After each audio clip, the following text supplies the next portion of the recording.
Now, you can't buy happiness, but you can buy tacos. I'm hungry. Let's get a taco.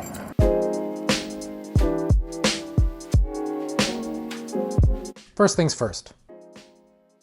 Now, how and why does Mr. White just want a taco? How is anyone able to even eat just one taco? I don't know. Doesn't matter though, because Harvey Keitel is awesome and so is Reservoir Dogs. So the first thing we are going to do is make the taco shells, and we are only using one ingredient, Reggie, parmigiano-reggiano. This recipe is for 6 tacos because you're definitely not eating one, plus these are on the smaller side. Finally grate 120 grams of parmigiano-reggiano. Now, this isn't the first time I've done this with parmigiano-reggiano.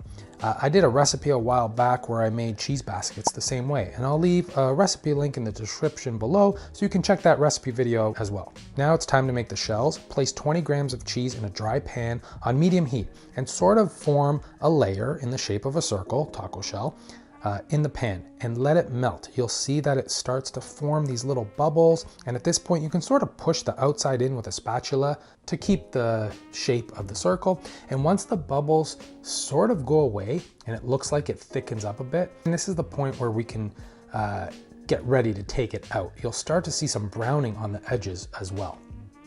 Now, I'm not going to say that this is easy, and some shells are not going to work out, but it won't be a total waste because these are awesome little snacks, and it's going to take a few tries, but once you get it right, it'll be fine. Now, I made a little makeshift contraption to form my taco shells, and I'm slowly trying to slide the shell out of the pan and fold it over the rod top side up, then carefully press and fold over and wait a couple minutes for it to set and harden. And there you have it. You're gonna have a nice Parmigiano-Reggiano taco shell. For the filling, I'm slicing up 100 grams of cherry tomatoes into 8ths, as small as you can, and place in a bowl. You can use any tomato you like, but I like the sweetness of the cherry tomatoes as it is a good contrast with everything, and they won't get the shell too soggy as well, at least not as quick. Then we're gonna tear up or chiffonade as much fresh basil as you like. To do a chiffonade, you're just gonna layer the leaves, larger to smaller, roll up like a cigar, and slice. And then we're just gonna place in the bowl with the tomatoes. Then season with salt, freshly cracked pepper, chili flakes for some heat, some dried oregano, and grate about half a clove of garlic. And then we're gonna add a drizzle of extra virgin olive oil and balsamic glaze. And we're just gonna give a mix and set aside.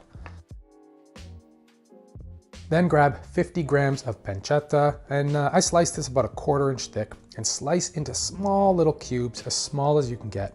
This is gonna add a really nice flavor to the taco along with some texture. Place the pancetta in a dry pan on low to medium heat and render out the fat and crisp up the pancetta, and then we're just gonna remove to a plate lined with paper towel. And now we can build our tacos. Place some of the tomato filling into the shell. Then we're gonna grab some stracciatella. This is the creamy mozzarella filling that you find in burrata. Add some into the taco, and then we're gonna top with the crispy pancetta and bring it to the table.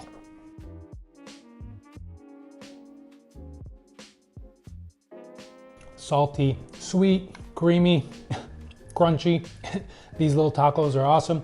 Great little appetizer, perfect for the summer. So I hope you give these ones a go. And as always, the full recipe is in the link in the description below. Please like and comment. Don't forget to hit that subscribe button. And until next time, ciao.